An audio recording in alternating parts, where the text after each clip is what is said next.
como que enxergam a cultura num país tão carente de cultura, de educação, como que pode ser encarada como uma vilã ou como algo menos importante nessa hierarquia das coisas do país.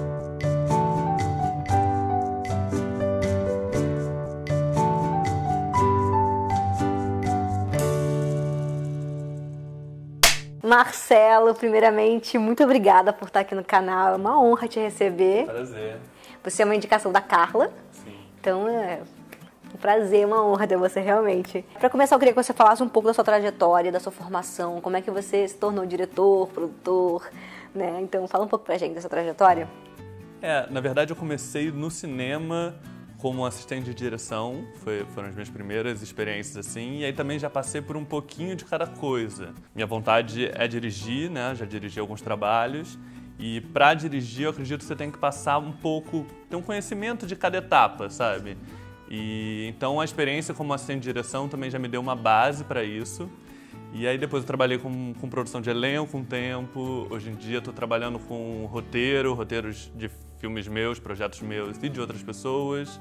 Enfim, então gosto de entender, sabe, desde esse momento, roteiro, preparação, até montagem e finalização. Gosto um pouco da cadeia como um todo. Aí nesse sentido acho que a direção tem a ver porque dá conta de todas essas etapas, né? Verdade. E como é que você vê o mercado nesse momento? Você, essa experiência assim, né, vasta em várias linguagens dentro do cinema, até do mesmo teatro. Como é que você vê o mercado nesse momento? Porque, né, o Brasil está num momento bem caótico. Como é que você está vendo tudo isso?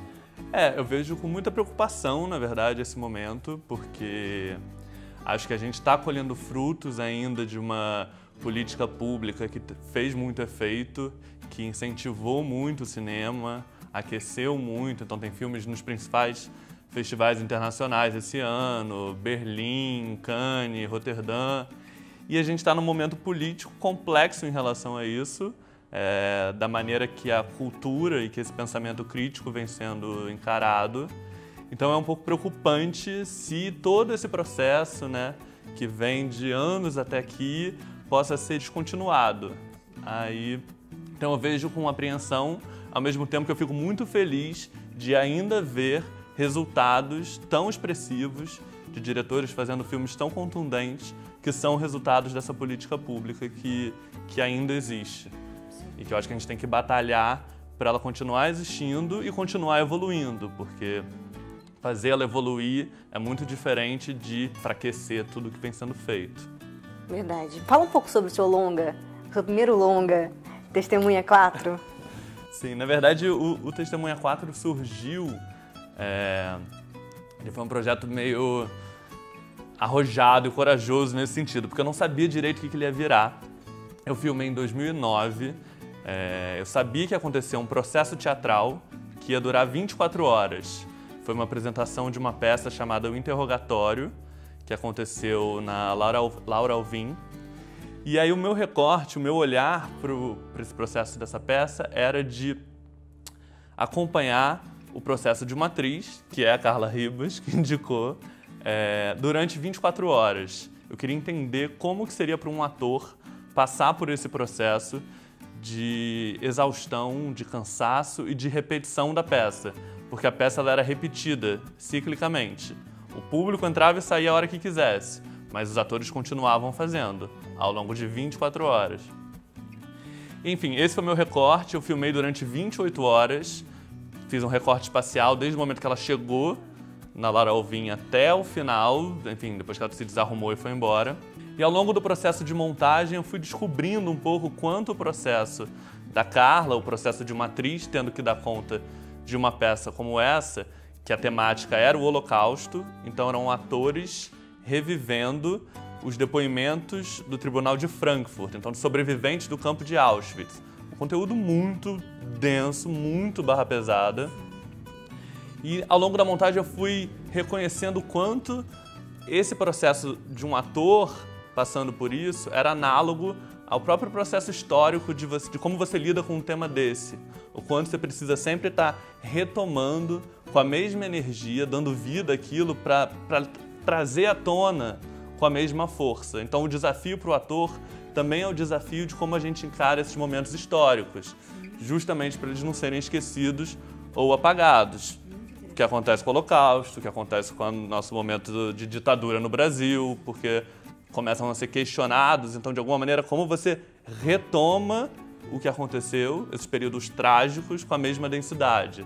E aí, nessa investigação do Testemunha 4, tinha um elemento que era interessante, eu acho que para quem está pensando interpretação, que eu pego o mesmo depoimento que ela dá em diferentes momentos ao longo dessa trajetória de 24 horas. Então, quando eu mostro eles seguidos, é uma maneira de você poder perceber as diferenças, como a cada vez que ela vai e dá o mesmo texto, de alguma maneira surge uma nova personagem. Tem nuances e detalhes que o próprio cansaço traz e a energia do momento. Então, eu costumo dizer que o Testemunha 4 encara a interpretação como uma coisa viva. Não é uma coisa enrijecida e única, mas é uma potência que vai se moldando a cada momento. Que é uma coisa que o teatro tem muito, né? Que não é você não vai ver o filme pronto num take único. A cada dia do espetáculo... É uma história, até às vezes uma história diferente, né? Porque é muito que interessante, eu estou muito curiosa para assistir.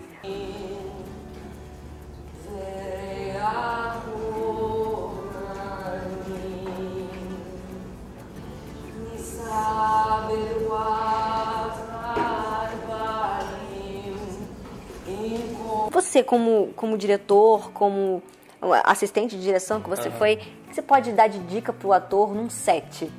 Porque às vezes o jovem ator chega assim muito, né, no escuro, nunca fez nada, né? O que você pode aconselhar assim para ele chegar um pouco mais preparado, um pouco mais seguro? Eu acho que o set de filmagem traz alguns desafios, assim, eu acho que principalmente para quem não está acostumado com o que ele carrega. Por exemplo, aqui, né, tem refletor, tem tripé, tem gente olhando, tem equipe. Então, muitas vezes, isso pode ser assustador para um ator que ainda está mais cru ou que não passou por isso. Então, uma primeira coisa é não ter medo dessa estrutura. Você entender que toda essa estrutura, de alguma maneira, está ali para te ajudar a você entregar o seu melhor. Todo mundo está torcendo para o ator fazer o melhor dele, porque pode ser muito... Você pode ficar muito intimidado diante disso tudo, sabe? Tem sets que são muito grandes. Então, se você acredita que tá todo mundo parceiro ali e querendo ser o melhor, às vezes é difícil o ator acreditar nisso, porque às vezes você fica se sentindo avaliado ou muito julgado, testado. Então, eu diria um pouco isso, sabe? Confia que vai ser bom para todo mundo que você faça um bom trabalho. Agora, uma outra coisa que eu acho que é muito importante é que, ao mesmo tempo que isso pode intimidar, isso também pode distrair muito. E às vezes eu acho que tem um risco do ator se perder um pouco nessa distração, sabe? Assim, atores que eu trabalhei que me marcaram muito, que eu trabalhei até como assistente de direção no meu período, por exemplo, o Irandir Santos. Eu fiz um filme com ele, foi meu primeiro trabalho como assistente de direção. E ele era de uma concentração no set. Era uma coisa muito impressionante. Ele ficava num canto, ele ouvia a música dele, ele tinha um caderninho onde ele ia anotando várias coisas que ele pensava sobre o personagem, desenhava coisas. Então eu acho que tem um processo de você ficar conectado consigo mesmo, que aí ninguém da equipe vai poder fazer por você, entendeu? Às vezes a equipe até pode acabar atrapalhando um pouco.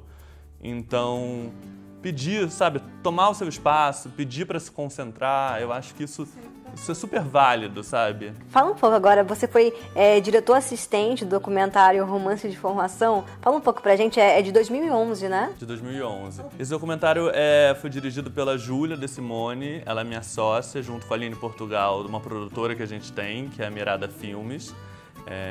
Foi uma coprodução da Mirada Filmes com a Matizar. E, na verdade, era um documentário... É interessante a gente discutindo sobre atuação, porque no documentário a proposta era uma coisa de uma certa auto-mise-en-scène. Então, assim, muita gente acha, o documentário é ali, é a realidade, nua e crua. Não é, assim, tem muitas... Tipo, essa fronteira entre documentário e ficção é muito potente. Sim. Eu explorei ela no Testemunha 4 e no Romance de Formação a gente tinha essa proposta dos próprios atores, de alguma maneira, performarem para a câmera. Então, da gente fazer uma decupagem, que é uma maneira de filmar, né? Como você enquadra, como que você escolhe os planos, mais próxima da ficção, por exemplo, onde a gente pudesse dar liberdade para os personagens poderem, de alguma maneira, se inserir no quadro e agir de uma maneira que remetesse mais a uma linguagem de ficção até do que a gente entende por documentário. É um filme sobre jovens também, então é interessante, que são jovens em formação, por isso que é romance de formação também. Então, são estudantes que estão correndo atrás de grandes profissões ou de carreiras muito ambiciosas e como eles lidam com essa distância. Então, tinha essa premissa, todos se deslocaram do seu lugar de origem. Então tinha gente estudando fora, em Harvard, Stanford e tal, grandes universidades que também carregam um peso. Como que eles lidam com esse afastamento das suas famílias e tal, e com essa exigência, sabe, que o mundo e que eles próprios têm, sabe, de você, tem a ver com o que a gente está discutindo aqui, de você acontecer na sua carreira, de você conseguir se tornar alguma coisa, né? Sim. Então o documentário permeia essas questões. Metall. Jetzt vorbereiten. Gut. Antes de começar a entrevista, você me falou da sua experiência como produtor de elenco. O que você pode aconselhar mais uma vez o jovem ator no teste agora, né? Agora não no set, mas antes de conseguir o papel, como ele conduzir esse teste, como ele se preparar antes de encarar um produtor de elenco? Eu passei por essas diferentes funções e trabalhos, mas eu acho que eu tenho realmente uma ligação forte com a atuação. Assim, adoro trabalhar com atores, como assistente de direção, quando eu era terceiro assistente, ficava ali no camarim ou acompanhando os ensaios. De alguma maneira é uma profissão que me fascina. Eu acho muito lindo o trabalho do ator. Sou filho de atriz, então eu acho que eu sou suspeito para falar isso, mas enfim, tem esse elemento. Então sempre acompanhei muito a carreira da minha mãe de perto. E aí dentro disso, de gostar muito de ator, surgiu de uma forma meio natural participar da produção de elenco de alguns filmes, assim. E aí participar de muitos testes de elenco. Acho que para quem está começando, teste é uma situação que nem a gente falou que um set pode intimidar, um teste pode intimidar muito. Porque, além de tudo, você está ali para ser de alguma maneira aprovado, né? Então a primeira coisa que eu queria, só para, talvez, pensando em conselho, tirar um pouco esse peso de um aprovado. Muitas vezes a pessoa pode chegar e fazer tipo um super teste, um teste muito bom.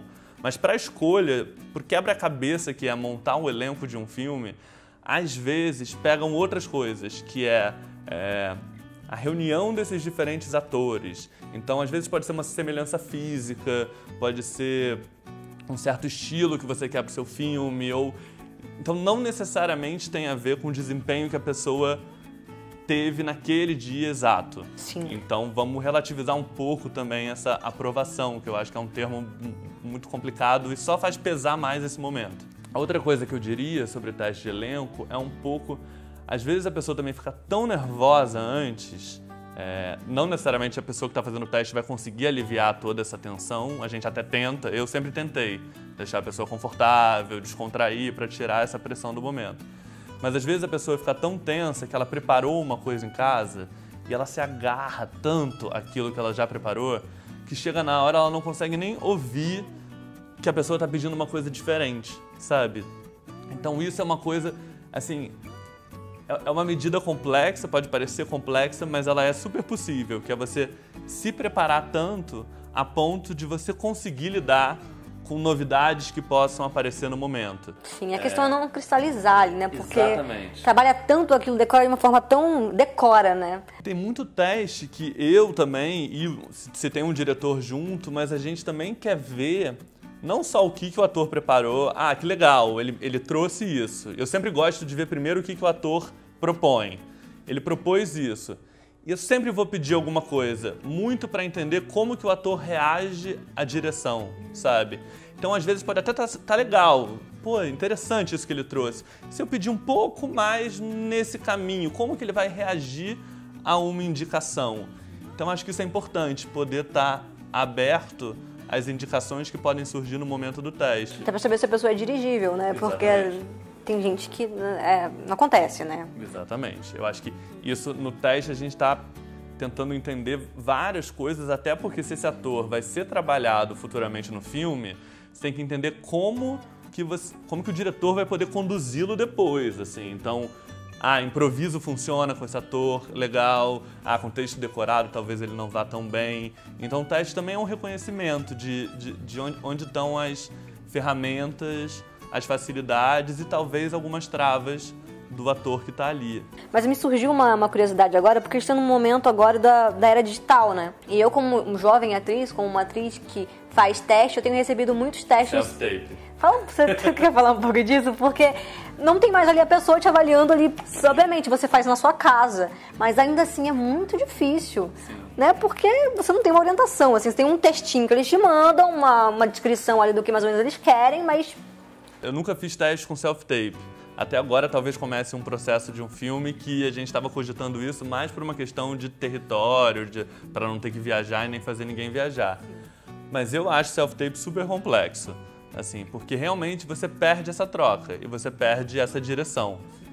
Ao mesmo tempo, eu acho que o self-tape tem características boas, que é você poder fazer bastante antes. Fazer, porque uma coisa que pode ser cruel num teste é que você tem aquele momento ali. Seja 20 minutos, seja meia hora, mas você tem aquele momento. Se você está em casa, se filmando, você pode errar, refazer, deixar... Então isso eu acho que é uma vantagem. Tipo, faça bastante, olha, ou chama alguém para ter um olhar de fora, sabe? Chama alguém para te ajudar, que entenda um pouco e que... Sempre bom. Que possa dar esse olhar externo. Então essa troca que eu acabei de descrever num teste mais tradicional poderia acontecer com um amigo, né? Com um amigo, com algum amigo que também seja ator. Eu acho que isso pode ser importante. E acho que é isso. Também eu acho que as pessoas que fazem produção de elenco com self-tape também entendem as limitações que isso... Que existem intrínsecas a essa forma de fazer. Então, vamos chamar de novo, talvez numa outra etapa já chamem para um teste presencial, sabe? Sim. Mas é muito interessante como as coisas estão caminhando agora, né? Eu não gosto muito, eu prefiro o presencial, mas eu acho que acho que também tem uma questão de orçamento, acho que facilita muito para as produções. Orçamento, o próprio deslocamento do ator, que às vezes, né, enfim, filmes com baixo orçamento, que também não tem um cachê teste, que nem publicidade às vezes tem, né? Então, também facilita de alguma maneira, porque a gente sabe, que é um investimento do ator ali. Às vezes o ator faz vários testes, e aí transporte até o teste, uma mobilização de horas da sua vida para isso. Verdade, Eu entendo que é complicado, sabe? Não é fácil. Uma coisa que é legal também, que eu sou amigo de muitos atores que estão também nessa fase. Então eu também entendo o lado de 2 atores jovens começando. Então você achar que às vezes a pessoa faz, putz, fiz o teste, não passei, que droga. Às vezes o teste que você não passa para um trabalho faz as pessoas te conhecerem, te chamarem para outra coisa lá na frente. Eu concordo. Então não encarem como, perdi meu tempo, é um investimento perdido. Aquela personagem não rola porque pode ser uma questão de característica física mesmo, não bate com a pessoa que quer fazer sua mãe, talvez, mas para um próximo papel, o produtor já gostou de você, já fica ali, né? Isso é bem verdade. No Cloro, meu curta, tanto a atriz, a protagonista, quanto a atriz que faz a mãe dela, eu tinha conhecido em testes de outros processos, de longas e tal, e tinha ficado com elas na cabeça, e aí, quando eu escrevi o roteiro do curta, eu pensei, aquela daquele teste, que naquele papel não fazia sentido, mas agora faz. Olha só, que bacana. Vamos falar do Cloro, então. Vamos falar. O seu curta-metragem que é lindo, maravilhoso, várias críticas muito boas. Fala um pouco pra gente dessa experiência, dessa história. O Cloro foi meu primeiro curta de ficção, então também tem a ver com esse começo. Foi um curta que eu ganhei um edital que existia na época, que era um edital da Rio Filme, então a gente falando sobre as dificuldades do atual momento. Isso é um desafio para quem está começando na carreira de direção, né? Os editais estarem diminuindo ou estarem mais raros. É um roteiro que eu escrevi e aí eu já queria realmente explorar a linguagem da ficção, sabe? Respeitando os tempos, eu tenho uma investigação de atuação que eu queria muito pensar nos silêncios. Então é uma família que de alguma forma está desmoronando. Ele fala de uma família de classe bem alta no Brasil, então de alguma maneira eu queria falar sobre a desigualdade social do país pelo ponto de vista de uma classe alta e que de alguma maneira, mesmo vivendo numa bolha ali, o filme se passa todo em torno da piscina da casa, eles vão se corroendo por dentro, sabe? Então tem esse mal-estar entre os personagens, então eu queria explorar muito os silêncios, o que não é dito, o que não é mostrado. Eu lembro que no processo de preparação do filme, que até a Carla Ribas me ajudou na preparação, a gente trabalhava muito cenas que não iam ser filmadas. Então, por exemplo, tem uma cena que a mãe chega e fala: minha filha, vamos lá dentro que eu quero conversar. A gente fazia a conversa, o filme não mostra. Mas pra gente era muito importante que aqueles personagens existissem para além do que o filme está mostrando. Como se fosse uma cena zero, uma cena antes do... Zero ou no meio, e que o filme trabalha com uma elipse, então uma elipse temporal que pula, que salta aquele momento, a gente não vê, mas ele tinha que existir para os atores e para aquela família. Então, para a família existir com mais substância, a gente trabalhava muita coisa que não tava. A gente passava pelas cenas que não eram as cenas do filme, as cenas do roteiro, sabe? Antes de essa entrevista chegar ao fim, eu gostaria de pedir para vocês se inscreverem no canal, ativar o sininho e acompanhar a gente nas redes sociais. No Instagram é @canalcartas e no Facebook é Cartas para uma Jovem Atriz. Compartilhe esse vídeo no WhatsApp, que é bem importante. Para finalizar, assim, eu queria conversar horas com você mais sobre tudo, sua carreira, sobre a sua vida, sobre, né, essa profissão que é tão deliciosa e dolorosa também, né? Sofrida. Mas eu queria que você indicasse um artista para ver aqui. Não, quanto você quiser. Que você acha que pode só vir aqui falar com a gente, trocar ideia. Olha, eu indicaria... Tem algumas pessoas que me vêm na cabeça, mas eu indicaria a Anita Rocha da Silveira, que é uma diretora incrível. E assim, meu primeiro trabalho no cinema como assistente de direção foi num curta dela. E eu acho que ela tem uma característica... Ela como diretora de atores, ela tem assim, ela tem um olhar muito único, muito precioso. Então, e até eu adoraria ouvir ela falando sobre como ela encara isso. E ela trabalha muito com jovens atores, então também pode ser interessante. Ela tem um universo de trabalhar a juventude, adolescentes ou jovens, então pode trazer coisas legais pra cá. Com certeza, você é muito bem-vinda. A outra pessoa que eu indicaria é o Pedro Freire, que tem experiência como preparador de elenco, como produtor de elenco e é diretor também, roteirista, enfim, também Sim. atua em todas essas áreas. E o primeiro trabalho de produção de elenco que eu fiz foi sendo assistente dele. Bacana, guardo os dois aqui com certeza, com muito carinho. Quero agradecer, muito obrigada. É um prazer te ter aqui. Obrigada por compartilhar um pouco do seu conhecimento, seus conselhos. Muitíssimo obrigada, é um prazer. E Prazer foi meu. use o canal quando quiser. Sim, vou lá assistir. Já assisti vários, vou continuar vendo mais. Quando quiser, volte também. Muito obrigada. Obrigado. O teste é pra gente conhecer os atores, sabe? Se conseguir botar isso na cabeça, por mais difícil que seja, que não está sendo testado, mas é um encontro, é uma coisa de... Enfim, encontros também são super difíceis, mas...